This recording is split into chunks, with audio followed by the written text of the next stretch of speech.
Hey there! Welcome back to the Deep Dive. This is where we roll up our sleeves, dig into the sources you sent us articles, research notes, all of it. And we pull out the key insights together. We're here to guide you through it all. Today, we're diving into a term that's, well, it's really captured a lot of attention, especially in China, but it goes wider than that, as your sources show. We're talking involution, or yi huan. You've given us some great material here, so our mission, using only what you provided, is to get you a really clear picture of this whole phenomenon. You know, what it is, what's driving it, the impact it has, and if there are any ways out suggested in the sources. That's right. The materials you sent over give us a really solid base. We'll stick strictly to those and distill the main points for you.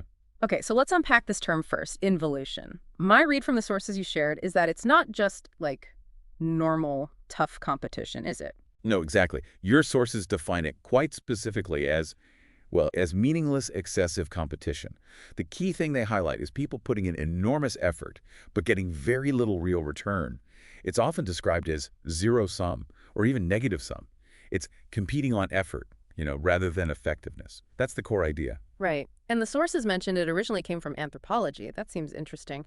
How does that original meaning connect here? Yeah, the anthropological term, as your material explains it, referred to a system getting more complex internally, but without really making a qualitative leap forward.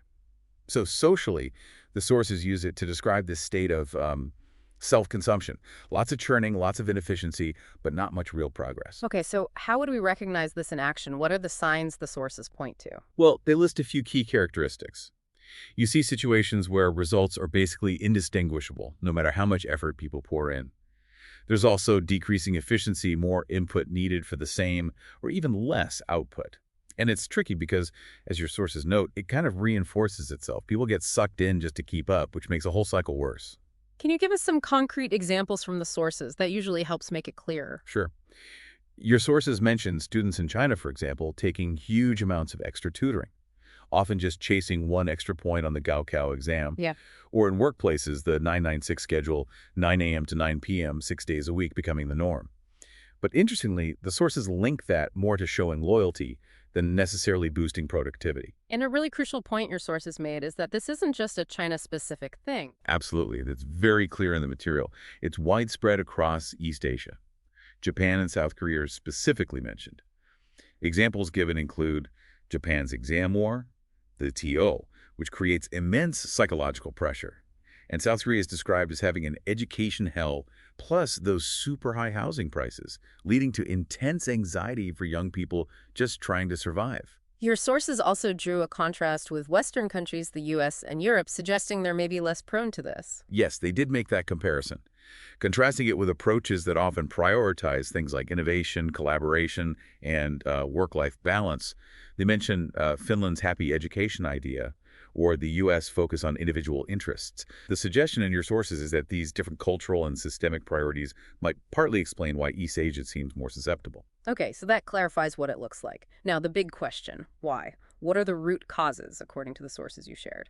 The material points to three main fundamental reasons. First up is resource scarcity. East Asia has, over 20% of the world's population on less than 8% of the land. It's incredibly dense. Yeah. Your sources give the China figure.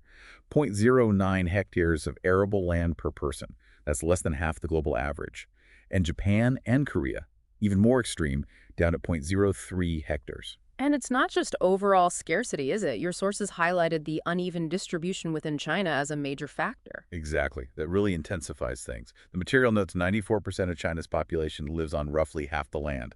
So you get these huge disparities in access to good education, jobs, housing between places like Beijing or Shanghai and the central or western areas. That fuels incredibly fierce competition for those limited high-quality resources. Okay, scarcity. What's the second fundamental cause mentioned? Wealth inequality. That's number two.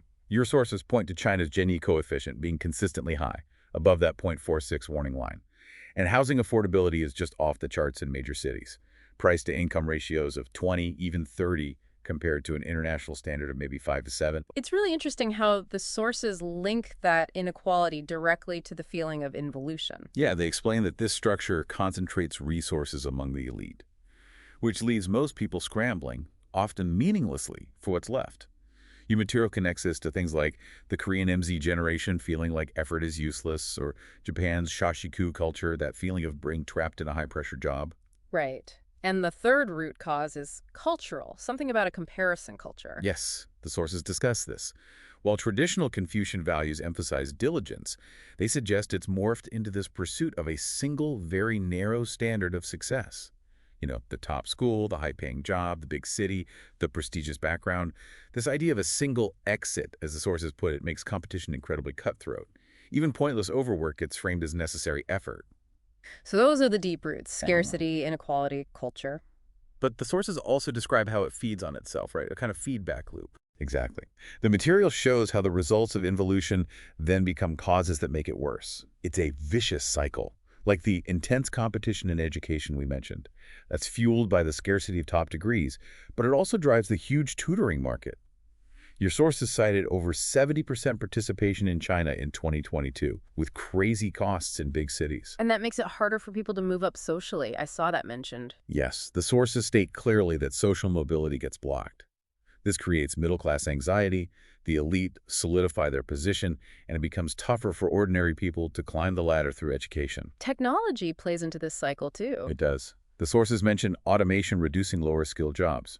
Combine that with high demand for specific skills, that 6 million gap in China mentioned in your sources, and young people feel constant pressure to get more certifications, more degrees, just to stay in the game. And just living in those big, expensive cities adds another layer. Yep.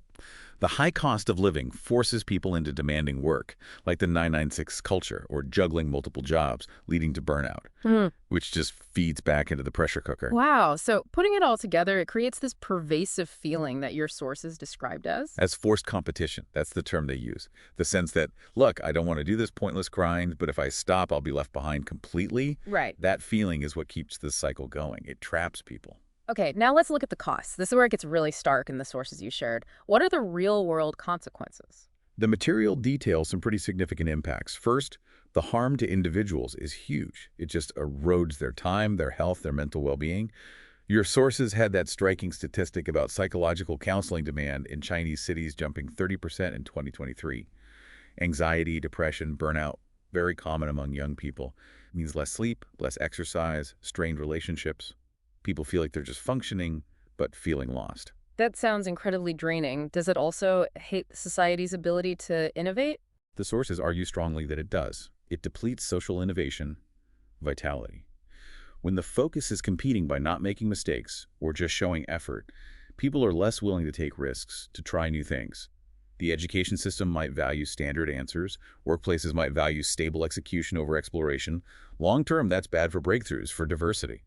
This next point from your sources feels especially direct, the link to falling fertility rates. The connection they draw is powerful. Yes, your sources are very clear on this.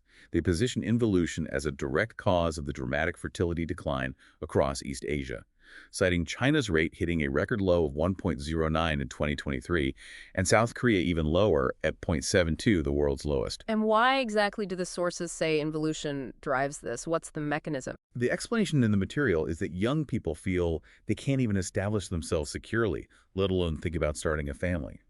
The high costs of education, housing, healthcare, all those pressures we talked about make marriage and kids feel like a luxury investment they just can't afford. And your sources specifically mention the challenges for women trying to balance work and childcare. Some feel forced to give up plans for children because they can't compete otherwise. But there's a pushback, isn't there? Your sources described a kind of anti-involution response emerging. Yes, the material talks about this counterculture among young people. Things like tang ping or lying flat. Your sources describe it as a sort of self-mocking resistance, choosing a more ordinary life, rejecting that blind competition. Slow employment is another trend, noting graduates taking gap years, maybe aiming for civil service, or finding flexible work instead of jumping straight into the pressure cooker. And there's a connection made to the low desire society idea. Right. The sources link these trends to things seen elsewhere, like Japan's herbivore men, or Korea's escape from Seoul idea, or China's county youth returning home. They're all seen as reflections of and attempts to cope with or escape that high-pressure, involutionary urban life. So what's the take on these movements in your sources? Are they just negative? The suggestion in the material is that while they might look negative on the surface, they could also be seen as a kind of cultural self-correction. maybe an early attempt at figuring out how to live with dignity without involution. Hmm. And that raises a crucial point from your sources. It suggests involution isn't necessarily permanent, but escaping it needs a systemic redesign of what we even mean by success. Okay, so if escape is possible, what do the sources suggest? They don't just diagnose, they propose solutions, right? Starting at the national level. Yes. The material outlines potential paths forward on 3 levels. At the state level, they talk about improving Social Security. Things like better health care coverage, more basic housing, stronger pensions to reduce that fundamental survival anxiety. Also, education system reform, moving beyond just test scores to more holistic evaluations. Your sources mentioned Zhejiang's Gaokao reform as an example. And third, promoting opportunity fairness using tax reform, anti-monopoly measures to narrow the wealth gap and break up elite resource control. Makes sense. What about businesses? What role do they play according to the sources? At the enterprise level, your sources suggest reforming employment practices, focusing on actual performance and innovation, not just work hours worship. They mention companies like Alibaba and ByteDance experimenting with flexible work, for instance. Also building reskilling systems to support lifelong learning, helping employees adapt to tech changes. And importantly, fostering healthier corporate cultures, more inclusive, collaborative, transparent, reducing the need for that performative effort. And finally, for individuals caught in this, what can we do based on the sources? The material suggests individual actions are key too. First, really adjusting our own views of success and happiness, trying to break free from that single narrow standard and seeing multiple paths. Second, focusing on self-growth and health, mental health, physical well-being, nurturing interests outside the grind. And third, consciously choosing to live with dignity without involution, which, as your sources clarify, isn't about rejecting effort, but avoiding that trap of meaningless toil, choosing what's genuinely meaningful. So wrapping up, your sources really present involution as this complex result of inequality, specific cultural values, and system rigidity. It's especially acute in East Asia, showing up as education stress, workplace burnout, and those falling birth rates. And escaping it, based on the material you provided, seems to need a multi-pronged approach. Systemic changes from the top, shifts in companies, and a real change in mindset for individuals. Exactly. And your sources leave us with this really thought-provoking idea. Maybe the competition of the future shouldn't be about who can involute the hardest, but rather who can figure out how to live healthier, happier, and more creatively. That's a powerful closing thought. So reflecting on this deep dive into the sources you provided, what really stands out to you? How does this concept, this pressure of involution, resonate when you think about your own life, your own community? It's definitely complex, and there's always more to unpack. Considering these different angles from your sources is so important for understanding the whole picture. Well, thank you for letting us dive into these sources with you today. We really hope this exploration helps you feel well-informed and maybe spark some fresh perspectives.